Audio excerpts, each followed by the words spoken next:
こんにちは、あゆみです。私のチャンネルはアメリカのファッションやエンターテインメントで活躍している人たちにいろんなアングルからインタビューしたビデオをお送りしています。それでは今日のゲストはロサンゼルス在住のウェブデザイナーでありニットアーティスト、そしてファッションデザイナーであるメリッサ・シンプソンをご紹介します。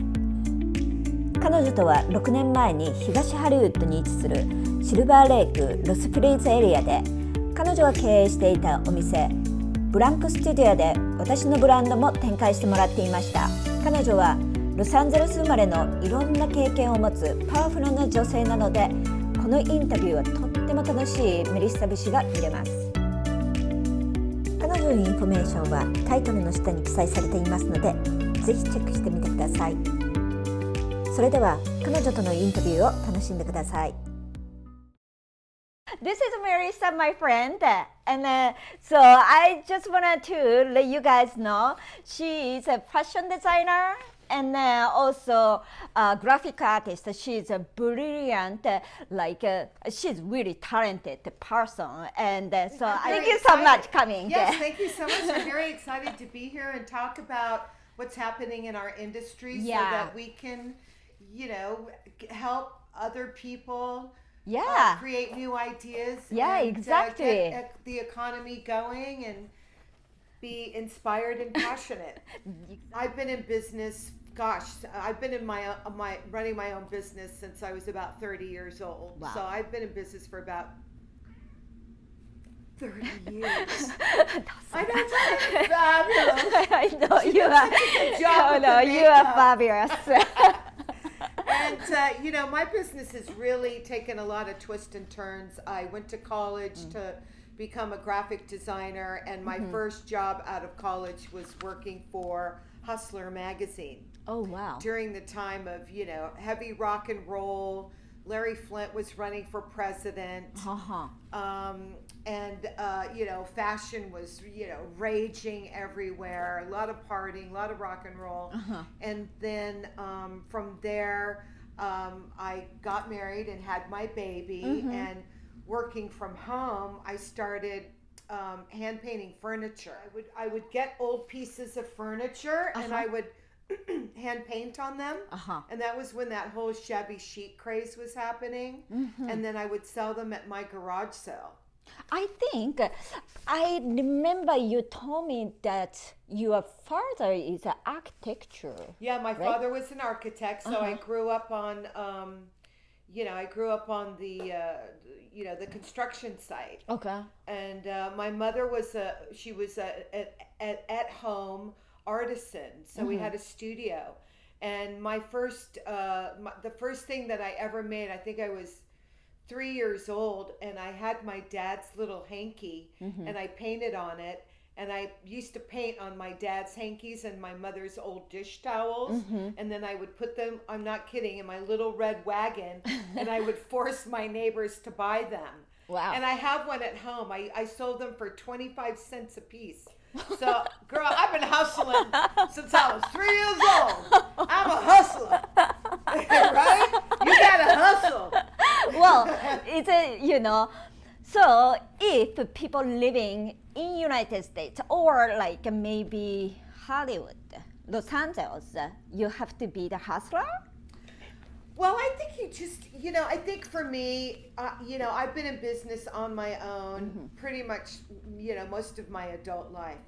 And I have never gotten to the point to where I could just sit there, and relax like this and, let the money come in. I've always been on the hunt. I know. And you are always finding. Always. And I feel like, God, if I could just throw enough mud at the wall, something's going to stick.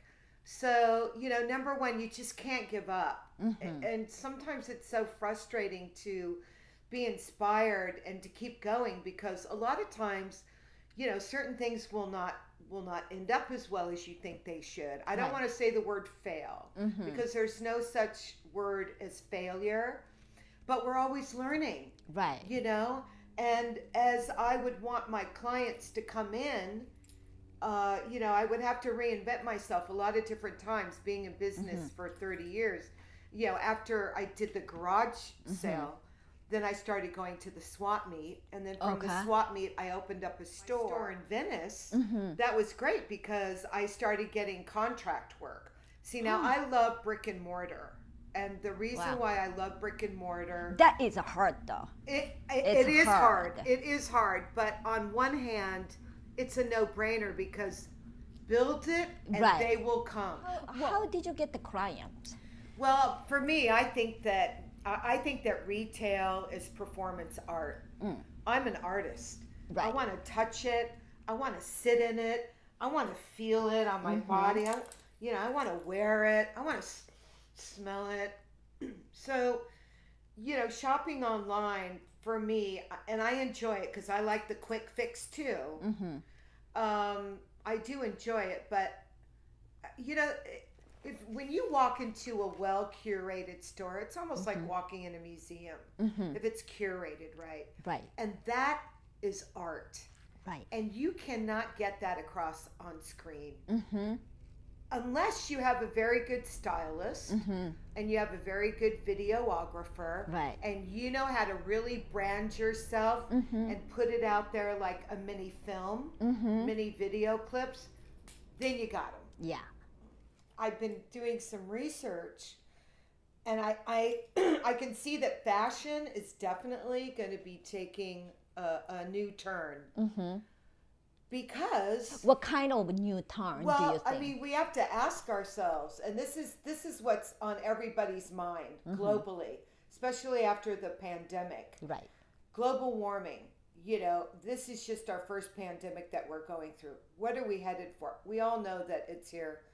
This is the new thing that's on the table. We have to figure out a way to save our planet.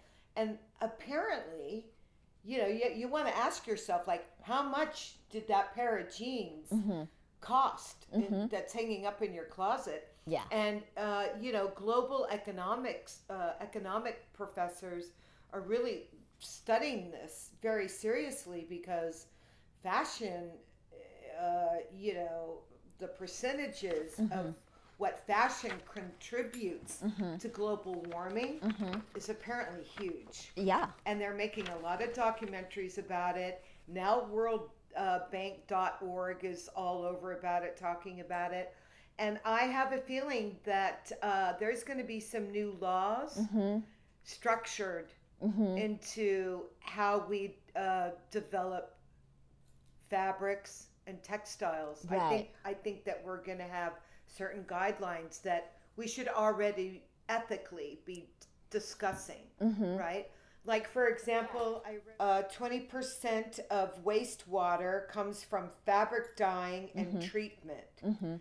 So that's a lot. 20% of our water on planet Earth is used just to dye the clothing that we're wearing. That's a lot.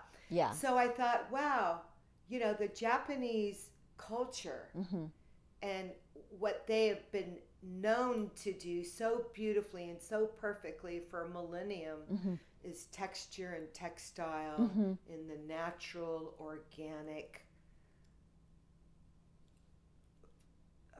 fabric, right? Silk fabrics, the silk kimonos that are a part of the culture. So I think that is one really great way to start thinking about how you want to design your clothing brand. Maybe it's the organic, natural fiber, and you're not dyeing it. Right. I think printing, like we always print fabrics, but I think that they're going to start hammering away at that, and I think that we're going to have regulations that we're going to be faced with based on fashion being a huge contributor to global warming. And I think now we need to really talk about what does that look like for fashion designers in the future. How do we prepare for that? How do we get ready for that?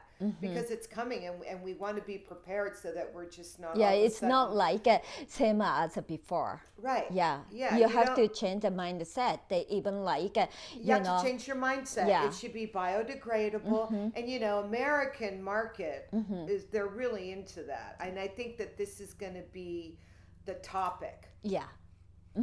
Yeah, so many clothing line are considering, using biodegradable fabric. Yes. Right. And then also like, a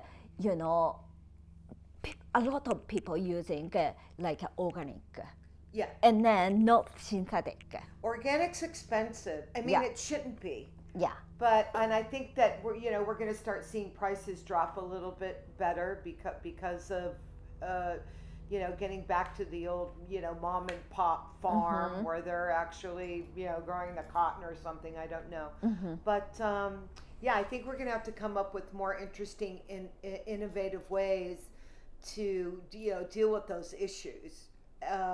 And also designers, I think it's really important to recognize that being a designer, I feel like you have an ethic responsibility to really put a certain message out there to the world, because fashion defines what we're doing in our culture before film, before television, lineage with music probably. So fashion tells a lot about where we're going and what we're doing. Yeah. And I think that fashion designers can, it goes back to the storyboard, right? And I think advertising that you're biodegradable, right, and advertising that maybe you use recycled materials. I love working with recycle, upcycle. I think that definitely has a niche, but there's kind of only so far you can go with that. It's not like you can't mass produce something that you're recycling on that level, because there's only that one flannel, unless you can buy 100,000 flannels that look just like that. But it's each single thing is different. It's one of a kind. Each one is different, which is kind of expensive to do. Right. But you could do it. But I'm wondering. I mean, when they use fast fashion in the landfills, which apparently is supposed to be this astronomical number, can they recycle the clothes? I know that they can do that with cotton.